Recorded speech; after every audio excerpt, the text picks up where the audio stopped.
Welcome back to my YouTube channel. இன்றைக்கி சூப்பரான ஒரு மட்டன் குழம்பு எப்படி செய்யணும்னு பார்த்துக்கலாம். ஃபஸ்ட்டு நம்ம மட்டன் சூப்பராக வாஷ் பண்ணி எடுத்துக்கலாம். வாஷ் பண்ணி எடுத்த மட்டன் ஒரு குக்கரில் போட்டுக்கலாம்.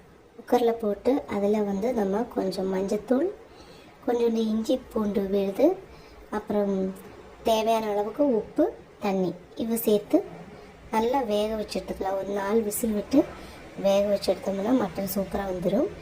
இந்த வேக வச்ச மட்டன் தண்ணி வேறு மட்டன் வேறு எடுத்துக்கலாம். எடுத்துகிட்டு அதில் நம்ம இப்போ ஓனியன் ஃப்ரை பண்ணி வச்சுருக்கோம். அந்த ஃப்ரை பண்ண ஓனியன் அதோடு சேர்த்து கொஞ்சம் தயிர் இவை நல்லா ரெண்டையும் நல்லா பிசைஞ்சு இந்த மட்டனுக்குள்ளே சேர்த்து நல்லா இலக்கி விட்டுருங்க. அப்போ ஒரு பேஸ்ட் மாதிரி நல்லா கிரேவியாக வந்துடும்.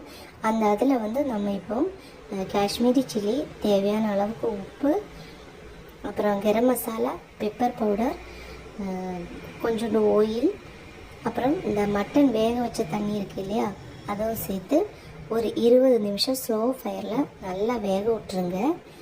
வேக விட்ட மட்டன் கறியில் கொஞ்சம் ஃப்ரெஷ்ஷான மல்லி இலை இவை சேர்த்து இலக்கி எடுத்தோம்னா சூப்பரான ஒரு மட்டன் குழம்பு ரெடி. இந்த மட்டன் குழம்பு சப்பாத்திக்கு சரி, சாப்பாட்டுக்கு சரி, இல்லை பரோட்டாக்காவும் சரி சூப்பராக இருக்கும். ரெசிபி பிடிச்சிருந்தால் லைக் பண்ணுங்கள், ஷேர் பண்ணுங்கள். Thank you so much.